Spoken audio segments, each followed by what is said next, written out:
Hey guys, welcome back to ArtosisCasts. We're continuing the double ultimate battle between Bishop and Scan and Absolute and DDasik. All right, our next match is going to be Bishop, once again playing on Metropolis against Absolute. I don't know why it says fight there, just a little mistype there from Caster Muse, I think, when making this beautiful graphic. Big thanks again to Caster Muse for setting up this wonderful show match. But yeah, we're going to get this started. Right now, Team Terran is winning 3-1. Plenty of comeback time here still for our Zergs. But the variety of build orders seems a little bit problematic for them right now. Either way, let's get into it. Let's start into this game number 5. Down here in the bottom left of Metropolis, we have Bishop. And in the bottom right, we have Absolute once again. Absolute not winning a game as of yet. Definitely going to feel quite eager indeed to take a map here off of Bishop and bring his team back into the fight. Once again, Ultimate Battle is a series where even if it goes 9-0, you keep going. And we've had things like that before. If you guys are really long-time watchers, you'll know that I used to do quite a few Ultimate Battles, and if people really like them, I'll do some more.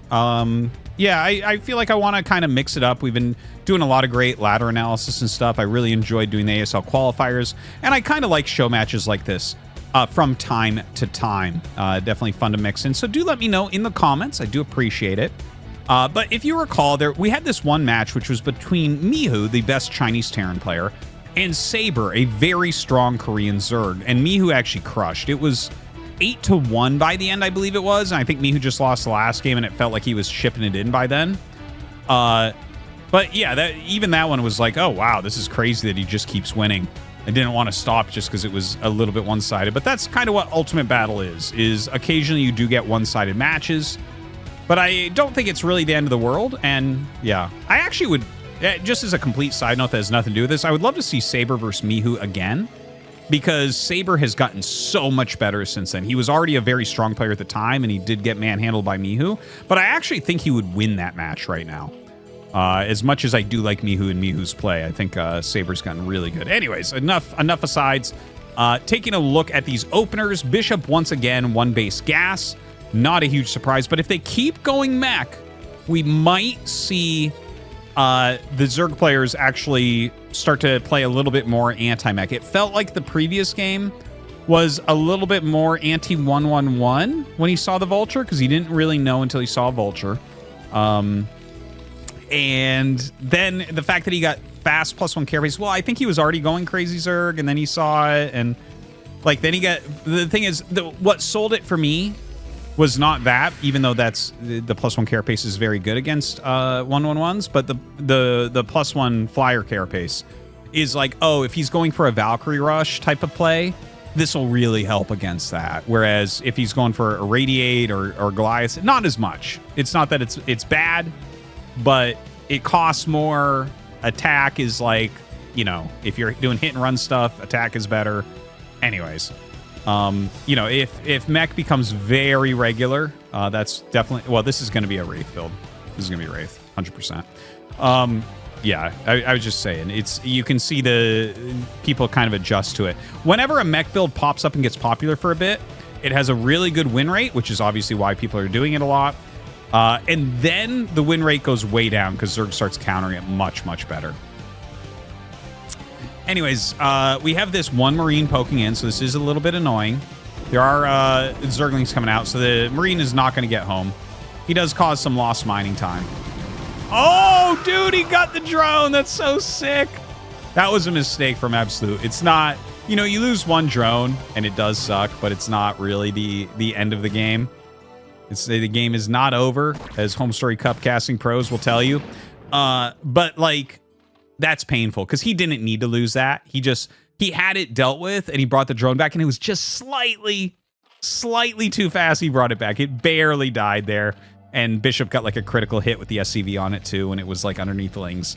Anyways, double Starport is up. We love Starport play here from Bishop. I think he's actually the best 2-port player. Let me know in the comments if you would agree with that. But that's been my feeling, seeing various players do it. Like, I really liked Scan's take on 2-port. That was really cool. You know, obviously Leda, whenever he goes 2 ports, really good, although we really don't see him do that much anymore. It really feels like he's getting his play a lot better, really filling in a lot of holes. Bishop overall, I have felt, you know, Shiny actually has very good 2-port Wraith too. And we rarely see it from Light and JYJ, but they're pretty good at it. I guess everyone that does it at the pro level is very good at it, but like Bishop, his has a different feel. I feel like he really, really knows what he's doing, which doesn't surprise me. He's a very technical player, which makes him fun to watch. And don't forget, he was the first player to, in the modern era, to attempt playing random at the pro level. He actually, before Flash went random, I love to point this out, Bishop was like 1 game from getting an ASL with random. Terran players do that. Sometimes Terran players get very frustrated. It's a frustrating race to play. And so that's why he did that. Like, if you recall, Light actually went Protoss 1 season for KSL and was 1 game from qualifying with Protoss for KSL, which was kind of the sister tournament to ASL for a while, run by Blizzard. But yeah, Terran players sometimes are like, screw this. Haven't actually seen that from any players from Protoss or Zerg.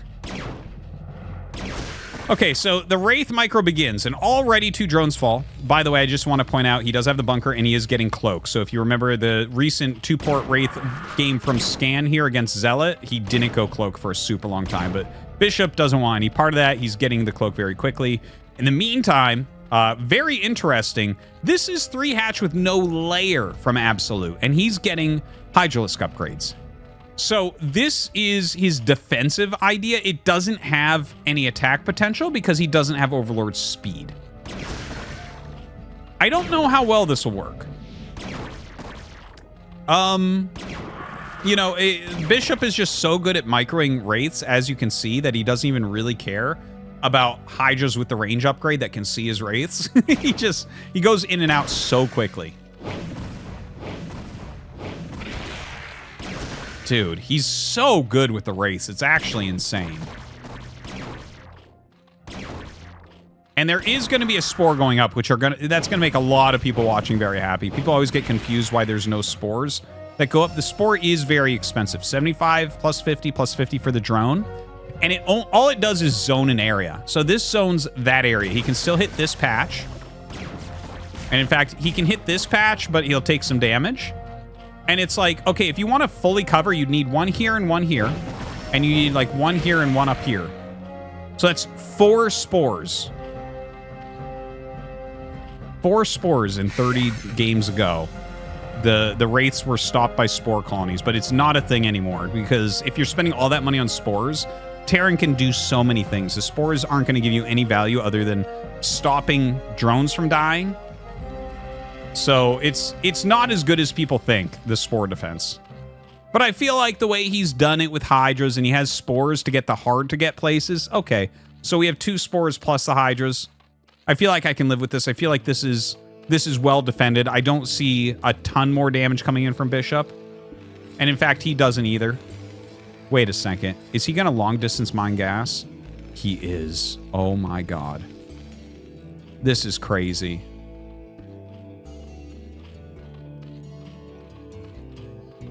We haven't seen long-distance mine gas on one base forever. Look at how many SCVs he's sending. So he's going to have 6 SCVs long-distance mining gas. That's crazy. So he's going to make Wraiths and tanks. That's why he's doing this. The Wraiths, by the way, still being microed heavily. He did trap an SCV back here finally. I think he didn't have... I thought the other one before was just inside the wall. But yeah, he's got it properly trapped now. Hey, the Spore aggro's the Wraiths and actually does a lot of damage. A lot of damage there.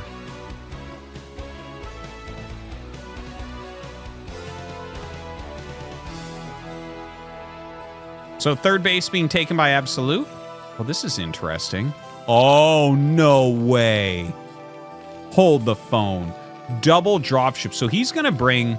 like Marines and siege tanks. Maybe 4 Marines, 3 siege tanks, or I would bring an SCV 100%. Like 3 Marines, 1 SCV, 3 siege tanks, I think is excellent. If he drops that here, because there's no vision, the Wraiths keep this area empty. If you drop siege tanks here and you build a bunker, this base is not mining. How far ahead are you at that point? Holy crap. What are we watching here? Bring an SCV, please. Okay, he actually sent this SCV, I think, to go in the dropship, but didn't wait for it. Anyways, the SCV would obviously make this a bit stronger, but this is still going to be really hard to hit. Now, do you... Well, he doesn't have an SCV. I was going to say, do you wait for the bunker to build? But he does not have that. The SCV is coming up. All right, he's going to siege here. Dude, this is so crazy. He's waiting. I love that he's waiting. Wait. Okay. Splatter. Yeah! Oh my god, this is so sick. This reminds me of like the old days. Like when everyone was a noob back in, you know, year 2000 or so. And like you drop off some siege tanks in a great location, you'd be like, I'm a strategic god.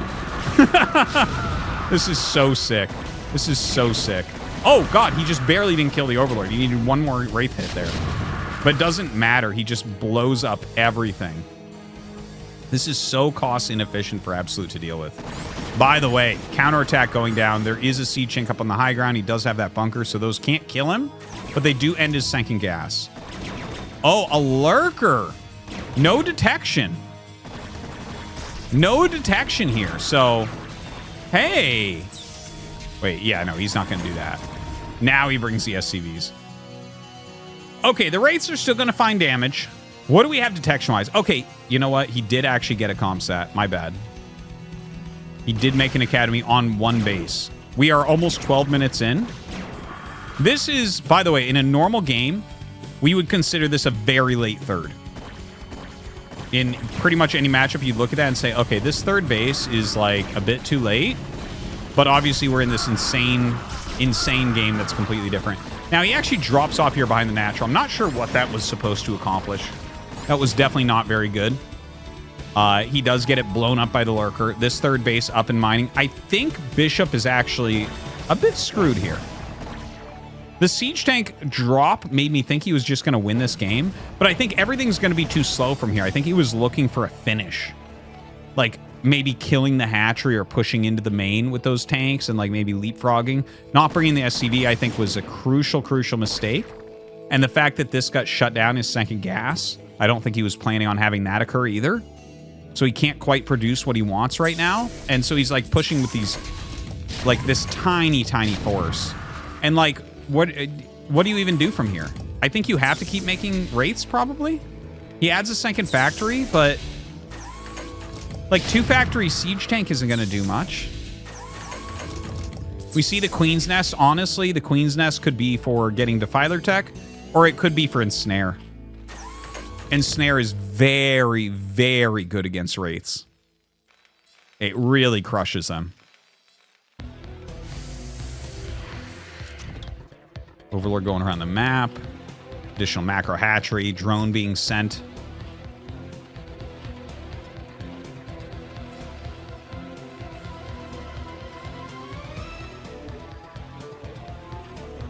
Yeah, I'm not really sure. I'm like trying to think about it right now, right? So I think like if I had to coach Bishop here, because I couldn't ever pull this game off. Like I'm no good with Wraiths and stuff like that. But like I would say, okay, make sure you have a good group of Wraiths. Make sure this general area is clean. And try another drop like 4 tanks. And just make it so cost inefficient to come up. Like put the tanks spread in such a way that the back one fires, but it's maximum distance for Hydras to close. You know? That type of thing. I'm like, okay, that sounds like a reasonable way where you get so cost efficient that maybe you can knock out a base. Now, it looks like he's going to start to attack out with this. I think if you try to engage on open ground, there's just no way. I think you have to utilize terrain really, really well to have a chance to win this game. And I don't see that happening. Now, notice how he's bringing the dropships up. I do think that's to leapfrog up here. That makes the most sense. Like, he's making him think, okay, I'm coming to the front, but he's actually absolutely not. Okay, Siege is up here. Scan? He had scans, but he's out. Damn, man. At least he has an SCV this time he can repair. Oh, no! I thought that was out of range, too. Oh, oof. Painful. Oh my god, this one lurker has done so much this game. Okay, that's going to be game, I think. Absolute with a great victory here. Going to clear out everything that's left for Bishop. He goes through. He's going to micro those Wraiths a little bit more because he loves to do it. And, you know, they'll probably kill almost every drone, and then he'll leave the game. Because the thing is, he can't really stop this army. This army is not, like, let's see what he's got. 4 tanks. 4 tanks is scary. Maybe if he had a full wall. But I can't foresee the tanks actually stopping this army. See, like, you're so inefficient here. And look at this, lurkers are stuck.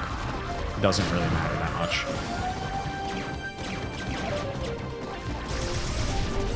Yeah, everything being blown up.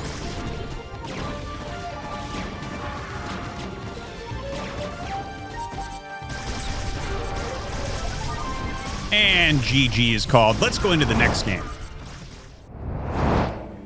So as we enter into this game number, what is this? Game number 6 right now with Terran leading 3-2. Scan is going for a forward 8 racks, but this is not a proxy 8 racks. So there will be an expansion behind this as opposed to a factory. So mixing it up a little bit here on Deja Vu, where again, he is against DDasik. This is the first time he's played DDasik, and DDasik is going to go pool first. The pool first play is going to stop this from doing damage, but it won't actually like hurt Scan really because he's making a wall behind.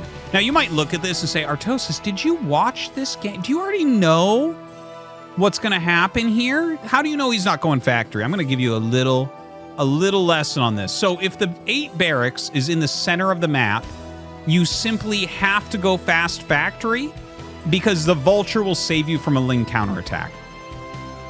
If you do it right in the front, you don't need the vulture because you simply have it's much closer for the rally and you can just make a wall. And in fact, you don't even have to go wall. If you make Marines non-stop and you're smart about how you move them, you can just retreat them and have enough Marines that you can hold on against a Ling counterattack. It's as simple as that. You would have no reason to not put this in the center and have it closer to Zerg if you were going factory with it. So yeah, that's it's very easy to tell based on where they place it what the build order is going to end up being. Okay, he gets over here with the SCV. He's going to see, okay, there are Lings. You know, probably this isn't going to work.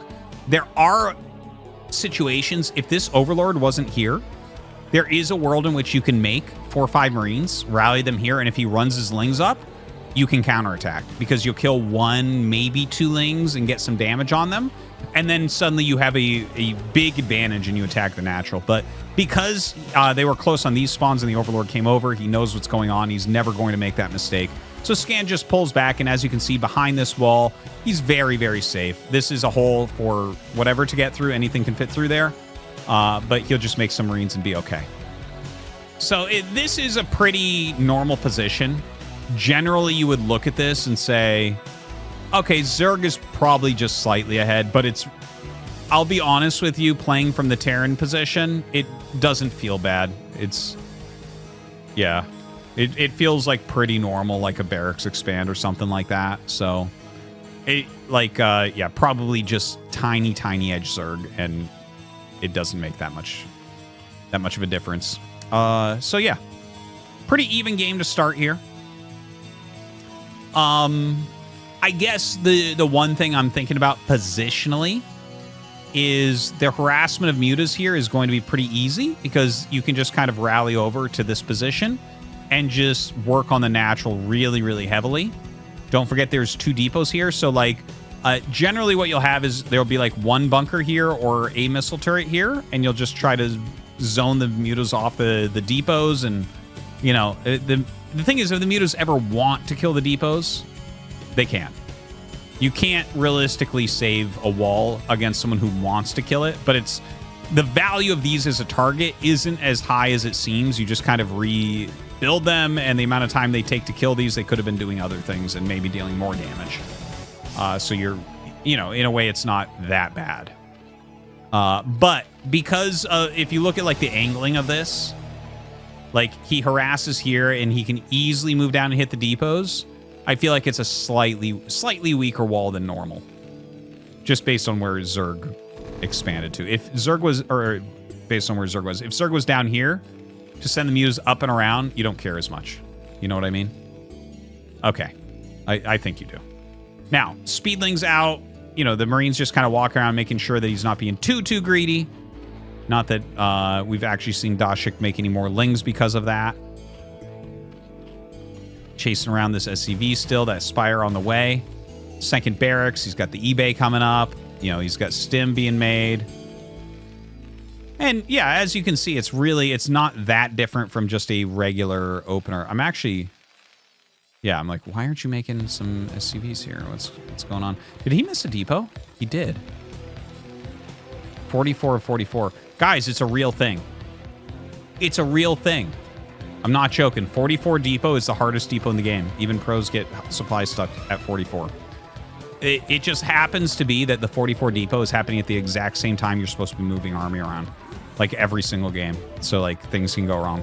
But yeah, a little bit of a supply block there, uncharacteristic of Scan, but characteristic of Terran.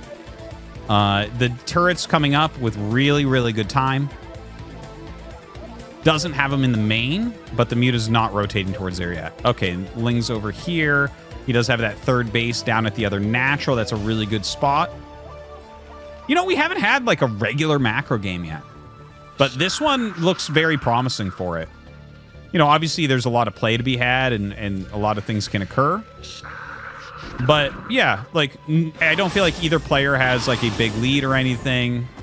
Scan probably will start his factory in a second here. Yeah, he's got plus range, +1 on the way. Just trying to finish up a few more missile turrets. Yeah, it's good that he's adding one more up here. I think you do need 3 up top. And these are very well placed as well. And you didn't get one stuck there, so that's nice.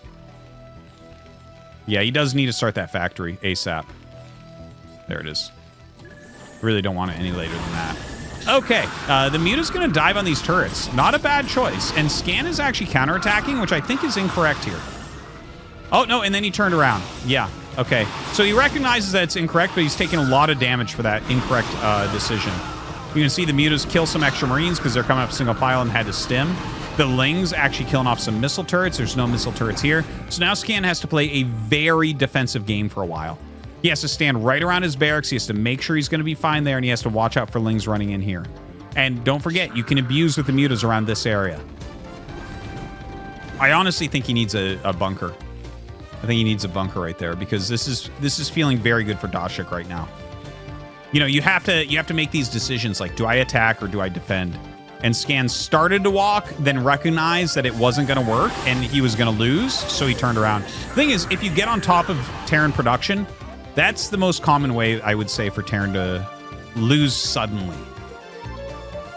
Is if you have anything on top of Terran production, Terran units, as they come out one by one, are the weakest thing in the whole world. They just don't do anything. Like, Terran needs their units grouped together. Everything's, like, ranged and kind of weak. So as soon as you get on top of that production, Terran is super mega screwed. So good thing that Scan did turn around. He's still playing pretty far forward. And honestly, there haven't been that many Mutas made. Hydralisk Den comes up. The Hive is already on the way. Oh, he's actually going into Valkyries. Huh. Okay, Lurker upgrade gets... Yeah, the Valkyries are not going to be a good choice in this game. I really like this game for Dasik right now. But Scan still has, like, a window here where he has potential to deal a lot of damage. And possibly even win the game. All right, the Mutas and Lings come in once again. He actually slows the armory. I like this a lot. Slowing the armory. The thing is, you actually want him to make the Valkyries, I think, here. But slowing him just slightly, you know, obviously that allows your Mutas to have, like, more longevity. But also, it delays the move out, which gives you more time for the Lurkers. And also, like, if I see someone focusing on trying to stop tech, I'm like, oh, they don't want me to have that? Well, now I really want it. And the thing is, the Valkyries are going to do absolutely nothing once the Lurkers are out. And if he just gets, like, three lurkers, Scan is never going to break. And in fact, Scan might have to go into, like, a dropship based all in here as well. But he has, again, he has this little window. Lurkers are not ready right this second. DDasik does have the supply for lurkers and everything, so I'm just like trying to watch, make sure everything's fine. He's delaying this, and look, he is going into dropships. Scan recognizes that his timing might be missing here. And in fact, he's even going science facility, so he's getting ready for a longer game if it comes to that. Now, the lurkers are being made.